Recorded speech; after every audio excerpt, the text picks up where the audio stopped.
1967ல் IBM company வந்து floppy disk வந்து அறிமுகப்படுத்தினாங்க. அப்போ வந்து பார்த்தீங்கன்னா வெறும் கிலோபைட்ஸ்லேருந்து மெகாபைட்ஸ் அளவுக்கு தான் அதில் வந்து ஸ்டோர் பண்ண முடியும். ஆனால் இப்போலாம் பார்த்தீங்கன்னா டெராபைட்ஸ் கணக்கில் ஸ்டோரேஜ் வந்து நம்மளுக்கு அவசியமாக போச்சு. அது மட்டும் இல்லாமல் நிறைய டேட்டா சென்டர்ஸில் எது மேஜராக யூஸ் பண்ணுறாங்க அப்படின்னு பார்த்தீங்கன்னா, அதாவது ஹார்ட் டிஸ்க் அப்புறம் சாலிட் ஸ்டேட் டிரைவ். அது மட்டும் இல்லாமல் பேக்கப் சொல்யூஷனுக்கு டேப் டிரைவ்ஸும் கூட இன்னும் நிறைய கம்பெனிஸ் வந்து யூஸ் பண்ணிட்டு இருக்காங்க. ஆனால் இதுக்கு மேலே ஒரு ஸ்டெப் அதிகமாக போய் இன்றைக்கி நம்ம இந்த வீடியோவில் எதை பற்றி பார்க்க போகிறோம்னா டிஎன்ஏ ஸ்டோரேஜ் பற்றி பார்க்க போகிறோம். ஸோ நீங்கன்னா விசைப்பலகை சேனலுக்கு புதுசாக இருந்தாலும் நீங்கன்னா சப்ஸ்கிரைப் பண்ணலைன்னா மறக்காமல் கீழே தெரியிற ரெட் கலர் சப்ஸ்கிரைப் பட்டனை ப்ரெஸ் பண்ணிவிட்டு பக்கத்தில் வர பெல் ஐக்கானை ப்ரெஸ் பண்ணிக்கோங்க. என் பேர் ரஞ்சித் குமார், நீங்கள் பார்த்துட்டு இருக்கிறது விசைப்பலகை.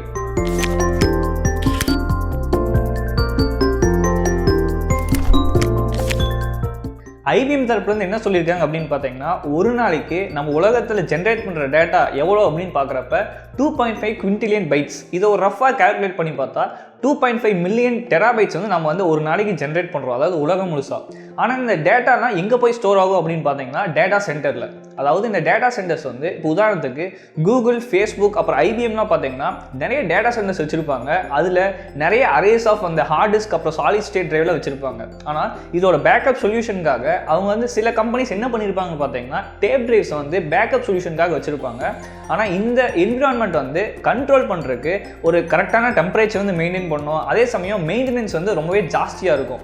ஸோ இந்த மாதிரி டிவைசஸ்லாம் மெயின்டைன் பண்ணுறதுக்கு ரொம்பவே எலக்ட்ரிக்கல் சார்ஜும் அதே சமயம் மெயின்டெனன்ஸ் சார்ஜும் பார்த்தீங்கன்னா அதிகமாக போகும். இப்படி இருக்க பட்சத்தில் வெறும் 1 கிராம் ஆஃப் டிஎன்ஏல பார்த்தீங்கன்னா 215 பெட்டாபைட் ஸ்டோரேஜ் வந்து உங்களுக்கு அந்த ஒரே கிராம் ஆஃப் டிஎன்ஏல வந்து ஸ்டோர் பண்ணலாம் அப்படின்னு சொன்னால் உங்களுக்கு எவ்வளோ நல்லாயிருக்கும். ஆக்சுவலாக இது எப்படி ஒர்க் செய்யுது அப்படிங்கிறதுக்காக தான் இந்த வீடியோ. ஸோ அதனால் இது வந்து எப்படி ஒர்க் செய்யுதுன்னு பார்த்துடலாம். இப்போ நீங்கள் ஒரு பொதுவாக கம்ப்யூட்டர் இல்லை மொபைலில் ஏதோ ஒரு ஃபைலை வந்து நீங்கள் எடுத்துக்கோங்க. அது இமேஜாக இருக்கட்டும், இல்லை மியூசிக்காக இருக்கட்டும், இல்லை வீடியோ ஃபைலாக இருக்கட்டும், எல்லா டேட்டாவும் பார்த்தீங்கன்னா 0s and 1s அப்படிங்கிற ஒரு பைனரி கோட் மூலியமாக தான் அது அரேஞ்ச் ஆகிருக்கும். இதுதான் ஒரு பேசிக்கான ஒரு காம்பனண்ட். அதாவது நீங்கள் கம்ப்யூட்டரில் என்ன ப்ரோக்ராம் ரன் பண்ணாலும் சரி, ஒரு எலக்ட்ரானிக் டிவைஸ் வந்து ரெகக்னைஸ் பண்ணுற மெஷின் லாங்குவேஜ் என்ன அப்படின்னு பார்த்தீங்கன்னா 0s and 1s தான். இதுவே டிஎன்ஏ அப்படின்னு பார்க்குறப்ப நம்மளோட பியூப்புள் கலர் அல்லது ஸ்கின் டோன் இதெல்லாம் பார்த்தீங்கன்னா அந்த டிஎன்ஏல தான் ஒரு ரெக்கார்டாக ஜெனட்டிக் ரெக்கார்டாக அதில் இருக்கும். அது மட்டும் இல்லாமல் நம்மளோட ஃபிசிக்கல் கேரக்டரே எதில் இருக்கும் அப்படின்னு பார்த்தீங்கன்னா அந்த டிஎன்ஏல தான். இந்த டிஎன்ஏல வந்து நம்மளோட நேச்சுரல் லைஃப் ரெக்கார்டு மட்டும் இருக்காது. ஆனால் அந்த லைஃப் ரெக்கார்டு தாண்டி அதை நம்ம ரீப்ளேஸ் பண்ணிட்டு நம்ம டிஜிட்டல் டேட்டாவை நம்ம அதில் கொடுத்துக்கலாம். இது எப்படி சாத்தியம் அப்படின்னு பார்த்தீங்கன்னா, நான் எப்படி ஒரு கம்ப்யூட்டர் ஃபைலை வந்து 0s and 1s காம்பினேஷனால அந்த ஃபைல் ரெக்கார்டு வந்து அமைஞ்சிருக்கோ அதே மாதிரி தான் இந்த டிஎன்ஏ ஸ்ட்ரக்சரும். டிஎன்ஏ ஸ்ட்ரக்சரில் வந்து ஒரு 4 பேசிக்கான காம்பவுண்ட் இருக்குது. அந்த 4 பேசிக்கான காம்பவுண்ட் என்ன அப்படின்னு பார்த்தீங்கன்னா AGCT, அதாவது அடினைன், குவானைன், சிட்டோசைன் அப்புறம் தைமைன். இந்த 4 விஷயம் தான் பார்த்தீங்கன்னா அந்த டிஎன்ஏவோட ஸ்ட்ரக்சரை வந்து தீர்மானிக்குது. இப்போ எப்படி நம்மளோட கம்ப்யூட்டரில் வந்து 0s and 1s காம்பினேஷன் மூலிமா ஒரு ஃபைல் வந்து அங்கே அரேஞ்ச் ஆகுதோ அதே மாதிரி தான் இதில் பார்த்தீங்கன்னா AGCTயில் ஏதோ ஒரு 3, அதாவது இப்போ ஒன்றா AGC அல்லது AGT இந்த மாதிரி ஒரு 3 காம்பவுண்ட் சேர்ந்தது தான் அந்த செட்டை பேர் தான் நம்ம கோடான்ஸ் அப்படின்னு சொல்லுவோம். அந்த கோடான் வந்து செல்ஸுக்கு என்ன இன்ஸ்ட்ரக்ஷன் தரும் அப்படின்னு பார்த்தீங்கன்னா என்னென்ன ப்ரோட்டீன்ஸ் வந்து ஜென்ரேட் பண்ணணும் அப்படிங்கிற விஷயத்தை வந்து செல்ஸுக்கு வந்து இந்த கோடான் இன்ஃபர்மேஷன் தரும். ஸோ அதுக்கு தகுந்த மாதிரி நம்மளோட பாடியில் இருக்க செல்ஸ் வந்து ப்ரோட்டீன்ஸ் வந்து நம்மளுக்கு ஜென்ரேட் பண்ணும்.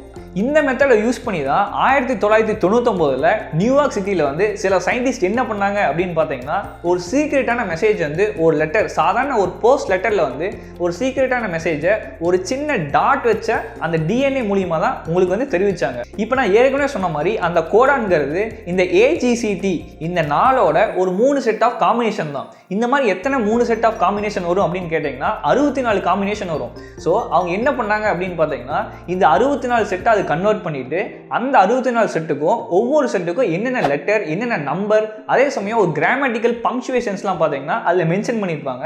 ஸோ இந்த மாதிரி அந்த பங்க்சுவேஷன் மென்ஷன் பண்ணிட்டு அந்த டிஎன்ஏல வந்து என்கோட் பண்ணிடுவாங்க. ஸோ அந்த டிஎன்ஏவோட லொக்கேஷன் வந்து எப்படி கண்டுபிடிப்பாங்க அப்படின்னு பார்த்தீங்கன்னா அந்த டிஎன்ஏ ஸ்டாண்டில் பார்த்தீங்கன்னா எந்த இடத்துலேருந்து எந்த இடத்துக்கு வரைக்கும் அந்த மெசேஜை வந்து என்கோட் பண்ணிக்கிறாங்களோ அந்த இடத்த மார்க் பண்ணிடுவாங்க.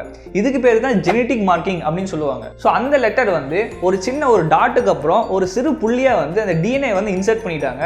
அதுக்கப்புறம் அவங்க இடத்துக்கு திரும்ப அவங்களே மெயில் பண்ணிக்கிட்டாங்க. ஸோ அந்த மெயிலை வந்து ரிசீவ் பண்ணதுக்கப்புறம் அந்த டிஎன்ஏல உள்ள எந்த லொக்கேஷன் இருக்குது அப்படின்னு கண்டுபிடிக்கிறதுக்கு ஏற்கனவே அவங்க வந்து ஜெனட்டிக் மார்க்கிங் பண்ணியிருப்பாங்க பார்த்தீங்களா, அந்த மார்க்கிங் வந்து கண்டுபிடிச்சி அந்த லொக்கேஷனில் உள்ள டிஎன்ஏ ஸ்ட்ராண்ட்ஸை வந்து சீக்வன்ஸாக அரேஞ்ச் பண்ணிட்டு அவங்களோட மெசேஜ் வந்து ஈஸியாக டீகோட் பண்ணிட்டாங்க. அந்த என்கோட் பண்ணியிருந்த மெசேஜ் என்ன அப்படின்னு பார்த்தீங்கன்னா June 6 இன்வேஷன் கோலன் அப்புறம் நார்மண்டி அப்படிங்கிற ஒரு 22 கேரக்டர்ஸ் உள்ள ஒரு மெசேஜ் தான் அந்த டிஎன்ஏ ஸ்ட்ராண்ட்ல வந்து என்கோட் பண்ணியிருந்தாங்க. டிஎன்ஏவோட ஒரு மிகப்பெரிய அட்வான்டேஜ் என்ன அப்படின்னு பார்க்குறப்ப உங்களுக்கு வந்து ஏஜிசிடி அப்படிங்கிற உங்களுக்கு 4 காம்பவுண்ட்ஸ் வருது. ஆனால் இதுவே நீங்கள் பைனரி ஃபார்மேட்டில் வந்து நீங்கள் கம்ப்யூட்டர் ஃபைல் ரீட் பண்ணும்போது உங்களுக்கு வெறும் 0s and 1s. அதனால் பார்த்தீங்கன்னா உங்களுக்கு டென்சிட்டி, அதாவது அந்த ஸ்டோரேஜோட டென்சிட்டி வந்து டிஎன்ஏல வந்து உங்களுக்கு அதிகமாக கிடைக்குது. அதே சமயம் ஸ்பேஸுங்கிற பார்க்குறப்ப உங்களுக்கு டிஎன்ஏல ரொம்பவே குறைந்த ஸ்பேஸ்லேயே பார்த்தீங்கன்னா நிறைய அமௌண்ட் ஆஃப் ஸ்டோரேஜ் வந்து உங்களால் அதில் ஸ்டோர் பண்ண முடியும். அது மட்டும் இல்லாமல் நீங்கள் ஸ்டோரேஜ் டிவைசஸ்ன்னு எடுக்கிறப்ப நீங்கள் வந்து ஹார்ட் டிஸ்க் எடுத்துக்கோங்க, இல்லை சிடி டிரைவ், இல்லை பென் டிரைவ், இந்த மாதிரி எந்த நீங்கள் ஸ்டோரேஜ் டிவைஸ் எடுத்தீங்கனாலும் அதோட லைஃப் ஸ்பேன் அப்படின்னு பார்க்குறப்ப உங்களுக்கு மேக்ஸிமம் வந்து ஒரு 10 வருஷம் வரும், அவ்வளோதான். அந்த 10 வருஷத்துக்கு அப்புறம் அந்த பெர்ஃபார்மன்ஸ் வந்து குறைஞ்சிடும், இல்லை டேமேஜ் கூட ஆகிறதுக்கு நிறைய சான்சஸ் இருக்குது. ஆனால் இந்த டிஎன்ஏவோட ஹாஃப் லைஃப் பீரியட் அப்படின்னு நீங்கள் பார்க்குறப்ப ஹாஃப் லைஃப் பீரியட்னா என்ன அப்படின்னு உங்களுக்கு தெரிஞ்சுக்கணும்னா, அதாவது ஹாஃப் லைஃப் பீரியட்னா ஒன்றுமே கிடையாது. இப்போ நீங்கள் ஒரு டிஎன்ஏ எடுத்துக்கோங்க, அந்த டிஎன்ஏல வந்து அந்த ஸ்ட்ராண்ட்ஸ் ஃபார்ம் ஆகிறதுக்காக நியூக்ளியோடைட் பாண்ட்ஸ் அப்படின்னு சொல்லுவாங்க. அந்த நியூக்ளியோடைட் பாண்ட்ஸ் வந்து டேமேஜ் ஆகிறதுக்கு, அதாவது பாதி டேமேஜ் ஆகிறதுக்கு எவ்வளோ நாள் எடுத்துக்கும் அப்படிங்கிறது தான் இந்த ஹாஃப் லைஃப் பீரியட் அப்படின்னு சொல்லுவோம். அந்த ஹாஃப் லைஃப் பீரியட் வந்து டிஎன்ஏக்கு என்ன அப்படின்னு பார்க்குறப்ப 512 வருடங்கள். அதனால தான் பார்த்தீங்கன்னா நிறைய ஆர்கானிசம்ஸ் வந்து பழங்காலத்து ஆர்கானிசம்ஸோட டிஎன்ஏ வச்சு கூட அந்த டிஎன்ஏ வந்து ரீமேக் பண்ணி இந்த மாதிரி கேரக்டரிஸ்டிக்ஸ் தான் அந்த அனிமல்ஸுக்குள்ள இருந்திருக்கும் அப்படின்னு நம்ம வந்து கெஸ் பண்ணுறோம். இதுவே இந்த டிஎன்ஏ வந்து ஒரு கரெக்டான டெம்பரேச்சர் இல்லை கரெக்டான என்விரான்மெண்ட்டில் வந்து அந்த டிஎன்ஏவை நம்ம ப்ரிசர்வ் பண்ணுறப்ப உங்களுக்கு வந்து ஆயிரக்கணக்கான வருடங்களுக்கும் அந்த டேட்டா வந்து அப்படியே நீங்கள் வந்து வச்சுக்கலாம். இந்த மாதிரி விஷயங்களை கேட்கறதுக்கு உங்களுக்கு சயின்ஸ் ஃபிக்ஷன் மூவியில் வர ஒரு விஷயம் மாதிரி தான் உங்களுக்கு தெரியும். ஆனால் 2012 வந்து யூகே சயின்டிஸ்ட் என்ன பண்ணியிருக்காங்க அப்படின்னு பார்த்தீங்கன்னா 154, அதாவது ஷேக்ஸ்பியரோட 154 போயம்ஸை வந்து இங்கே டிஎன்ஏ ஸ்ட்ராண்டில் பார்த்தீங்கன்னா ஒரு 739 சைஸ் கொண்ட இந்த டிஎன்ஏ ஸ்ட்ராண்ட்ஸில் வந்து அதில் வந்து என்கோட் பண்ணியிருக்காங்க. அதுக்கடுத்தது வந்து ஒரு 4 வருடங்கள் கழிச்சு 2014 வந்து மைக்ரோசாஃப்டில் உள்ள சில ரிசர்ச்சர்ஸும் அதே மாதிரி யூனிவர்சிட்டி ஆஃப் வாஷிங்டன் அதுலேருந்து ஒரு ரிசர்ச்சர்ஸும் என்ன பண்ணியிருக்காங்க அப்படின்னு பார்த்தீங்கன்னா 200 MB கொண்ட ஒரு HD மூவிஸில் அடங்கி, அதாவது ஓகே கோ அப்படிங்கிற ஒரு வீடியோ மியூசிக் வந்து ஒரு HD குவாலிட்டியில் இருக்கிற வீடியோவும் வந்து இது இந்த ஃபைல்ஸில் வந்து அடங்கியிருக்கு. அந்த ஃபைல்ஸ்லாம் பார்த்தீங்கன்னா இந்த டிஎன்ஏ ஸ்ட்ராண்டில் வந்து என்கோட் பண்ணியிருக்காங்க. அது மட்டும் இல்லாமல் அதை ஈஸியாக எந்த விதமான எரர்ஸும் இல்லாமல் டீகோடும் பண்ணியிருக்காங்க. டீகோடும் ஒன்றுமே கிடையாது, என்கோட் பண்ண விஷயத்தை மறுபடியும் ரீட் பண்ணுறது தான் டீகோடிங் அப்படின்னு நம்ம சொல்லுவோம். இந்த டிஎன்ஏ ஸ்டோரேஜுக்கு ஒரு முக்கியமான அடித்தளமாக இருக்க போகிறது என்ன அப்படின்னு பார்த்தீங்கன்னா அதுக்குண்டான ஒரு ஸ்பெஷலைஸ்டான அல்காரிதம் தான். அல்காரிதம் ஒன்றுமே கிடையாது, அந்த ஜெனட்டிக் ரெக்கார்டை வந்து டிஜிட்டல் ஃபார்மேட், அதாவது computer understandable 0s and 1s convert பண்ணால் எல்லா விஷயமும் உங்களுக்கு வந்து ஈஸியாக அந்த டிஎன்ஏல வந்து டேட்டா வந்து ஸ்டோர் பண்ண முடியும். எர்லிச் அப்புறம் ஜீலின்ஸ்கி அப்படிங்கிற 2 ரிசர்ச்சர்ஸ் வந்து என்ன பண்ணியிருக்காங்க அப்படின்னு பார்த்தீங்கன்னா, அதாவது ஒரு தியரி வந்து கண்டுபிடிச்சிருக்காங்க, அதாவது டிஎன்ஏ ஃபவுண்டேஷன் அப்படிங்கிற ஒரு தியரி. இந்த தியரி மூலிமா அவங்க வந்து ஒரு தியரிட்டிக்கல் மேக்ஸிமமாக 215 பெட்டாபைட்ஸ் அளவுக்கு அந்த டிஎன்ஏல வந்து 1 கிராம் ஆஃப் டிஎன்ஏல வெறும் ஒரே கிராமில் 215 பெட்டாபைட்ஸ் ஆஃப் ஸ்டோரேஜ் வந்து அந்த டிஎன்ஏல ஸ்டோர் பண்ண முடியும் அப்படின்னு சொல்லி அவங்களோட தியரியில் வந்து மென்ஷன் பண்ணியிருக்காங்க. இப்போ நான் சொன்ன எல்லா விஷயத்தோட சோர்ஸ் லிங்க்ஸும் கீழே டிஸ்கிரிப்ஷனில் இருக்கும், நீங்கள் மறக்காம போய் செக் பண்ணி பாருங்க. கண்டிப்பாக இந்த வீடியோ உங்களுக்கு பிடிச்சிருக்குன்னு நினைக்கிறேன். அதே சமயம் உங்களுக்கு உபயோகம் உள்ளதாக இருக்கும் நான் நம்புறேன். இந்த வீடியோ உங்களுக்கு பிடிச்சிருந்தா மறக்காம கீழே லைக் கொடுங்க. அதே சமயம் உங்களோட ஃப்ரெண்ட்ஸுக்கும் உறவினர்களுக்கும் மறக்காம இந்த வீடியோ ஷேர் பண்ணுங்க.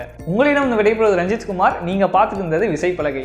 ஆக்சுவலாக இப்போ ஒரு ஃபன் ஃபேக்ட், அது என்னன்னா நம்மளோட டிஎன்ஏல வந்து ஒரு 2% மட்டும்தான் நம்மளோட ஜெனட்டிக் ரெக்கார்டு வந்து ஸ்டோர் பண்ணப்பட்டிருக்கு அப்படின்னு சொல்லி ரிசர்ச்சர்ஸ் வந்து சொல்லியிருக்காங்க.